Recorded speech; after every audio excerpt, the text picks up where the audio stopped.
I started my business with like a real kind of fuck it, I have nothing to lose idea.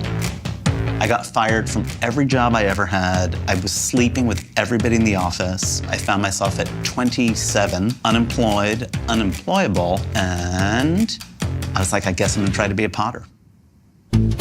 I've done a terrible job of branding myself because nobody knows I'm a potter, but that's my most authentic self. And I think being a potter has really informed all of my design work because I definitely have an understanding of how stuff is made.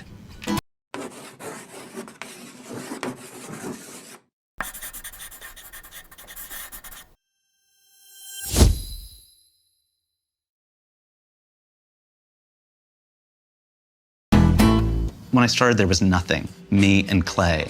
And it's like my world has gone like maddening. Oh, hello, Janine. Oh, hi, Jonathan, how are you? I'm good. I'm liking that. It has that like YSL 70s vibe. It does. That is sassy. It's really weird because I have a real company now. Like, never occurred to me that I would be responsible for all these people. Unfortunately, some of the people are in the room, so I'm reticent to be sincere, but I will be for a moment. It's kind of incredible. I feel somewhat parental, and my job is super social. I come to work every day, and it is a scream. We shriek with laughter. Is that true, Ryan? It's kind of true. Whoa. It's very organic and loosey-goosey, and I try to keep it that way. It's the en vogue paradigm, free your mind and the rest will follow. I feel like if I were too structured, it would all fall apart. Picture. I see all these kids today who like come out of school and are like, here's my like plan. These are my goals. And I think that's cray. I've failed so many times in so many epic ways. I mean, I've learned everything I've ever known from failure. Failure is the key to life.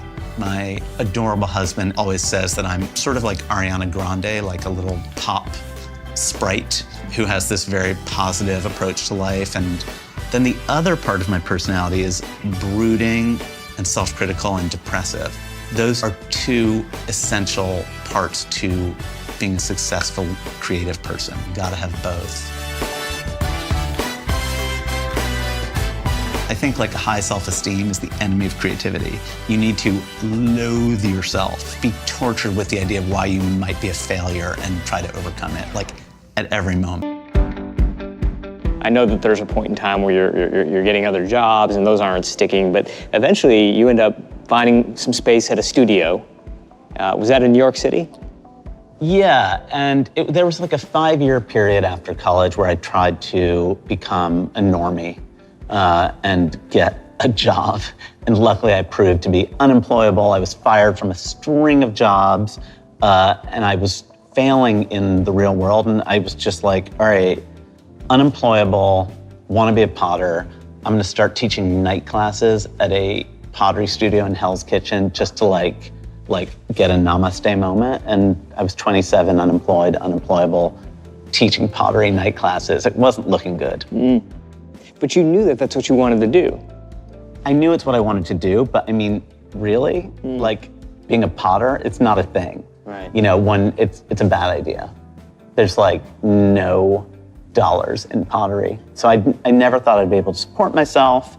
And luckily, after failing at all my other jobs and failing as a normie, I sort of had this feeling like, all right, maybe I won't support myself. Maybe I won't have the bourgeois life I imagined for myself, but maybe that's okay. So I hear at that point then you start making your pottery, you're back into it, and you make a cold call to a department store. And that actually turns out to be your first big break, your first sale. Yeah, my first sale was to a like ultra glamorous emporium of chic in New York City that was sort of the pinnacle of luxury and style. And I went from being an unemployed night class pottery teacher, expecting a life of penury, to hawking my wares at this like super glamorous emporium. And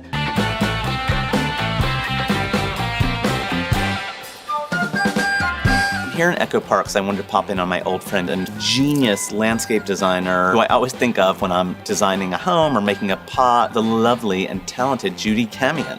JK. Adler! When I'm designing a pot, I know that my pot is good if it would look good in Judy's groovy Echo Park pad. I brought some pot. Pot, my favorite gift. Yes.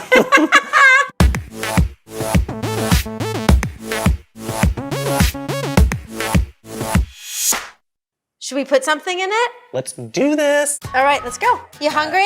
I made some always. scones. Judy Camion's this incredible landscape designer, but she's also a great painter. She is a mom. She knows how to bake. She quintessentializes groovy California modern living. She's like a hipper Martha Stewart. Hello. Your book. I cannot believe this. Is this the real thing? It's a mock-up. I wrote the foreword, just saying. One day I was out and there was a message that Jonathan Adler had called. And I was like, wow, that's so funny. There's two Jonathan Adlers, because it never occurred to me that the Jonathan Adler would be calling me. And when I told him that, he was like, what do you mean? Because he didn't even understand that he was the Jonathan Adler, which is one of the things I love about him. So wait, so you made this? How do you do it all? I didn't grow the rhubarb, so, you know, you got a deal. What a JV operation you run around here. I met Judy Camion when I was designing the Parker Palm Springs Hotel, and she came in and she was wearing this sun hat and this flowy dress, and I was just like, I love you. Can I just say, I don't know how much longer I can live without eating this. All right, well, let's go outside and have a little chat and chew. I think California design is about bringing the outdoors in, and what I love about her landscape is that her idea of outdoor living is incredible because it really is about living outdoors. It's about like being in the landscape and not just looking at it. Je feel like I'm in Le South de France. Mais oui, would you care for a chapeau? Oui, le chapeau, merci. So chic. Dude, I kind of feel like I'm at the Parker. Well, remember we got that great direction, which was to make a place that we would want to go to ourselves. Et voila. But you know what is rad? You made it feel like it was just always there. That's perfect, because if you see the hand, if it seems like a contrived or that it's been overworked or overthought or overdone, then it kind of kills the magic. Judy's work looks effortless, effortless glamour. It just takes so much work to make something look effortless. That's the thing, but that's gonna be our dirty little secret. I feel like we're on an episode of The Bathroom. We should do one of these like wraparound l'chaim's, like. L'chaim. What do you think would go beautifully with it? I like these brights. How much can we fit in that We little? can stuff it. I like to stuff it. I just know she's gonna make this incredible succulent scape that's gonna take my nifty leaf bowl and make it look niftier. I got a little potting soil here, and we'll smush it around. And I love getting my hands dirty. I don't like to wear gardening gloves. That's why I never have my nails done. All right, I'm gonna get Potter-ish and just talk about this pot. It's called the leaf bowl, and it's about trying to capture the sinuous lines and fullness of succulents. Like, they're so full and plump and juicy. I feel like when I look at a succulent leaf, I feel like there's like a leaf and then someone just sort of blew it up and just made all the lines exactly the right amount of like plumpness. All right, wait, the way you're filling this up is making me tingle with ecstasy. How much more can it handle? Where are you gonna stop? I think this arrangement is really Jadler-esque. It's colorful, it's whimsical, but it also is architectural, and I think it hits it, all the notes. And to me, this is like a Judy Camion landscape in micro miniature. Coming to California, spending time with Judy reminds me of why I started doing what I want to do in the first place. It's like, as a designer, as a potter, I'm all about making things functional and beautiful, and I think that she has that unique ability to make an outdoor landscape livable and functional and feel right. Ugh, I love it. Came here as like a 23-year-old and was like, oh no, she didn't. One day I can dream of living in an apartment like this. Cut to, I met Slyman on a blind date, and he had just bought the apartment from our mutual friend. And I was like, oh, you'll do. So all it took to snag Jonathan Adler was a bit of fancy real estate. This room is like Jonathan's canvas for new pieces of furniture. He workshops rugs in here, pillows. So it's constantly changing. And I'm having kind of a pastel and surreal and gold and dreamy beaded moment. It's all eyes. Fornasetti, bits of vintage flung in. Slyman has been very, very sweet to me and sort People of are let going to me, think I'm called Slyman. because you're called Slyman. Anyway, as somebody who also is a creative person who understands process, he's like, girl, bring it in, play with it, like do your thing, and I'll just be a happy spectator. Well, I always tell people, listen, if you lived with your hairdresser, would you do your own hair? No. When the neighboring apartment became available, we grabbed it, and then as soon as we bought it, we realized we were going to be paying twice as much maintenance. So Welcome to New York. Welcome to being impulsive in New York. So we turned the second floor into a little cozy library. We decided to make it very like dark and clubby and kind of butch. So I did a David Hicks wallpaper on the ceiling, painted everything in like this deep midnight blue, did my Baxter sofa in like pear green with fringe, some beaded artwork that's loose and insane. And then that looks like there's just a wall at the end, but that's sort of a secret door to our bedroom.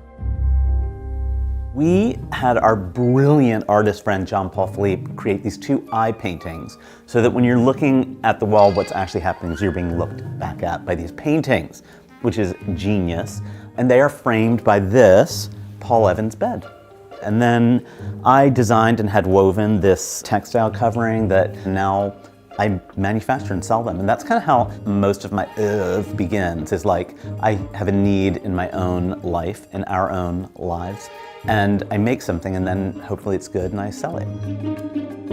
We have a lot of fakes in here.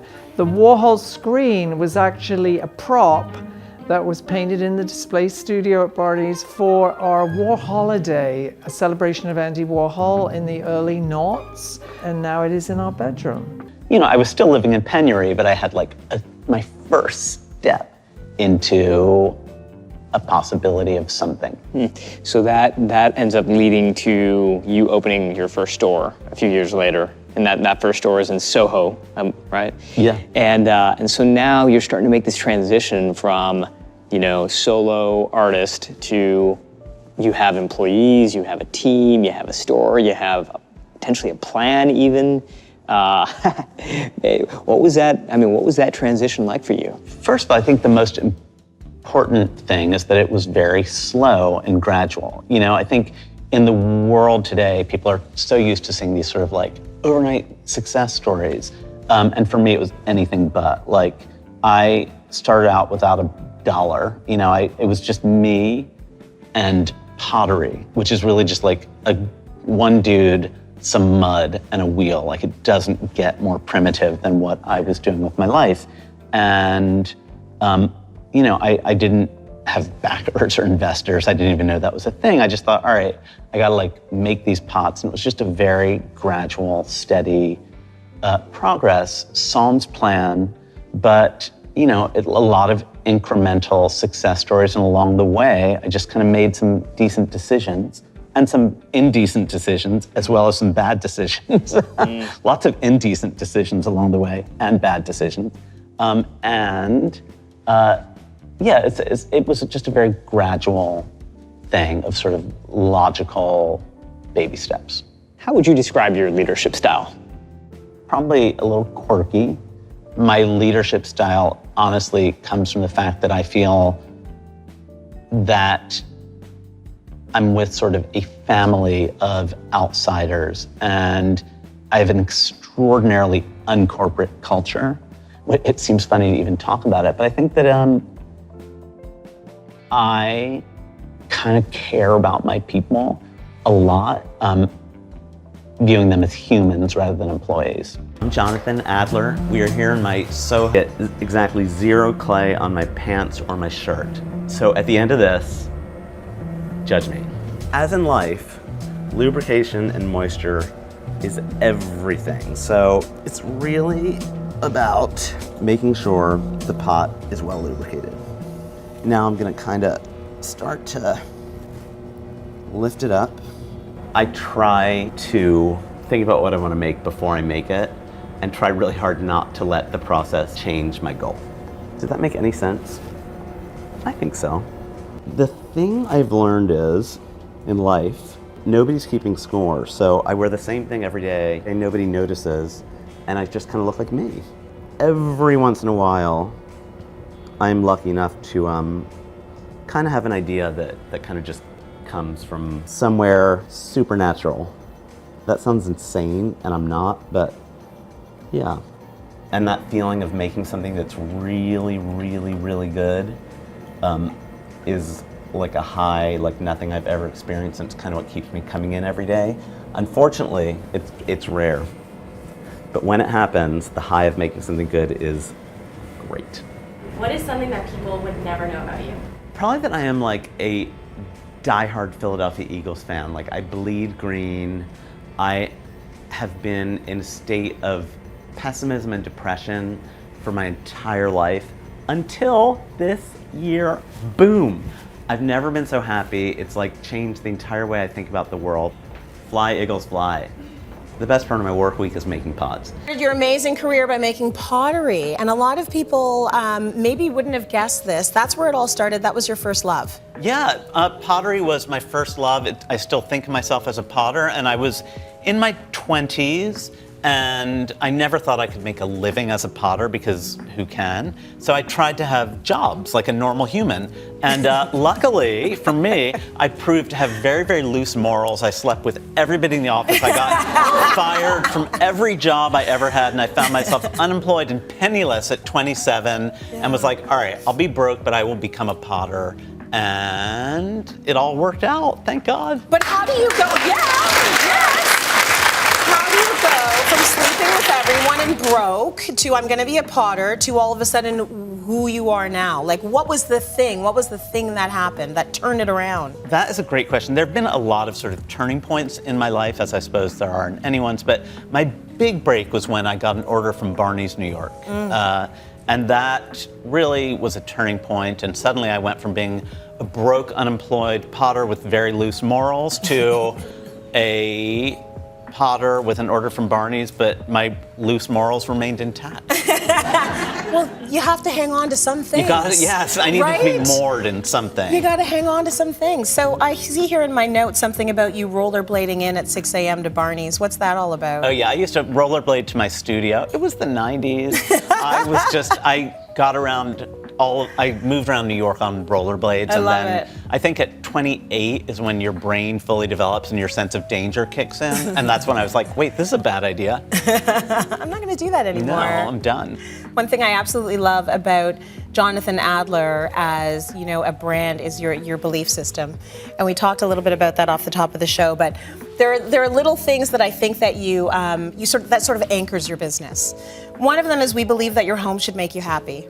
Yes, your home should make you happy. It really should. That's at the foundation of everything I do is I try to make the objects that will communicate with people and that will be like Zoloft for your house. Yes, because do you ever feel like somewhere along the way we kind of lost that and started taking it a little bit seriously? Yeah, I think a lot of people settle for very sort of moderate, boring decor because they're like, oh, I don't want to stand out too much, and Yeah. I do not support that. Okay, good. Do you know which belief that I like the best? No, but I'm curious. We believe in carbohydrates and to hell with the puffy consequences. Yes!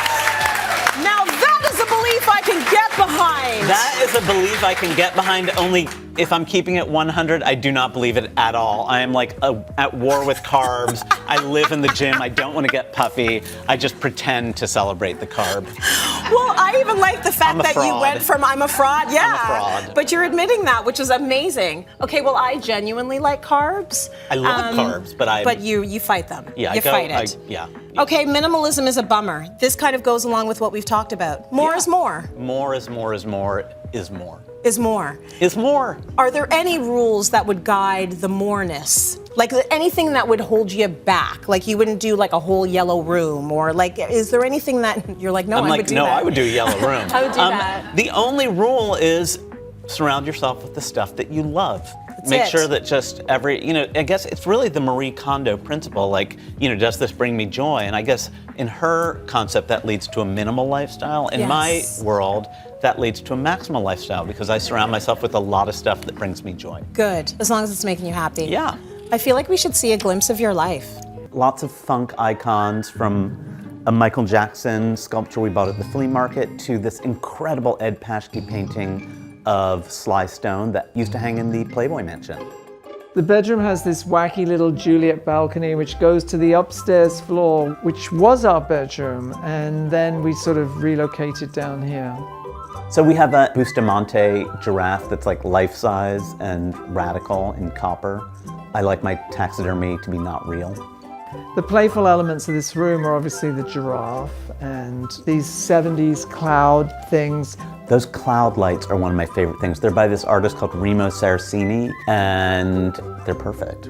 And it's sort of paranoia and surrealism, all mixed into a sort of lethal combination. Eyes staring at you everywhere. There's a big eye lamp. Yeah, there's a lot of like freaky shit in here, from the Nicola eye to this incredible Jeff McFetteridge painting where you just never know what she's showing the world. We'll never know. The eyes are done by this brilliant artist called Danny Balgley, who's like a decorative artist, and this fireplace works and it's great and we love it. Our dressing room is kind of a whole blue situation. The foundation of it is this sort of teal lacquer closet doors that frame my desk, which sits between them. The closet doors, they're like butter. They're so gorgeous. And I say that as somebody who had absolutely nothing to do with conceiving them. In our dining room, as you probably will notice, there is a large cabinet which came from Housing Works, glass fronted. And I said to Johnny, I love your dishes, but let's not just stare at them all day long. So I decoupaged and painted the back side of the glass panels, which is sort of in opposition to what Johnny does, because his finishes are very stuff I really couldn't do. I can knock it out in paper mache, but to make beautiful, timeless things with exquisite finishes.